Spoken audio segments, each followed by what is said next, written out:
আজকের ভিডিওটি প্রফেশনাল যারা রয়েছেন তাদের জন্য অত্যন্ত গুরুত্বপূর্ণ এবং ইনফরমেটিভ। বাংলাদেশ বনাম জাপানের কর্পোরেট কালচার বা চাকরির যে বাজারগুলো রয়েছে সেখানে কি ধরনের ব্যবধান রয়েছে যখন বিজনেস কন্ডিশন খারাপ হয়ে যায়। পুরো ভিডিওতে আপনাদের সাথে রয়েছে আমি নাজিম পাটোয়ারি।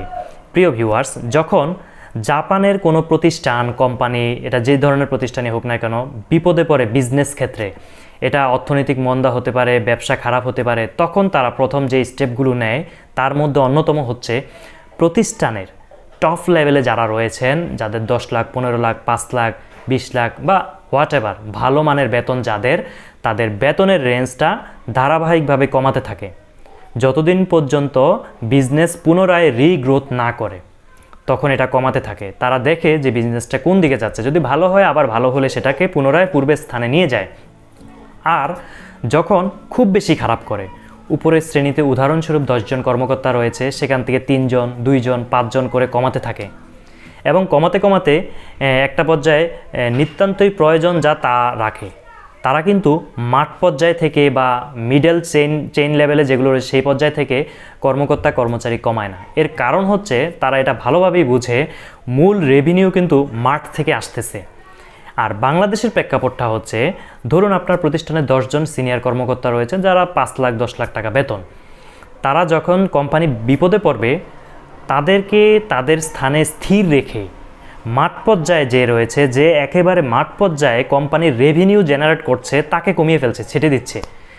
সেখানে 50 জন থাকলে সেখানে 40 জন করে ফেলছে, 30 জন করে ফেলছে, 20 জন করে ফেলে তারা বোঝানোর চেষ্টা করে যে কোম্পানির খরচ কমিয়ে ফেলেছি। অথচ সেখানে যে মাঠ পর্যায়ে 30 জন কমিয়েছে, 30 জন কমিয়ে যদি 10 লাখ টাকা সেভ করে, সেটা তারা না করে উপর থেকে যদি 1 জন কমাতো 20 লাখ টাকা সেভ হয়ে যেত।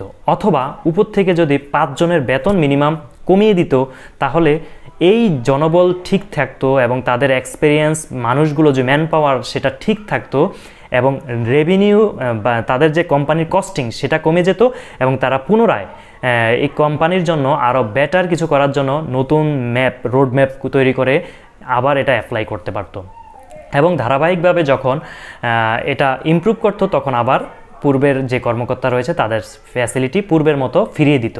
এই বিষয়টা আসলে আমাদের শিক্ষণীয় ব্যাপার হচ্ছে, আমরা যে কোনো বিজনেস গ্রোথ করার জন্য মাঠকর্মী, মাঠ পর্যায়ে যারা রয়েছে তাদের যে ডেডিকেশনটা, এটা আসলে উপর পর্যন্ত ফিল করতে পারে না অনেক জায়গাতেই আমাদের দেশে। কিছু কিছু প্রতিষ্ঠানের ক্ষেত্রে এটা ব্যতিক্রম, তবে ম্যাক্সিমাম প্রতিষ্ঠানের ক্ষেত্রেই যখন কোনো দুর্যোগ আসে তখন মাঠ পর্যায়ে এটার ইফেক্ট পড়ে।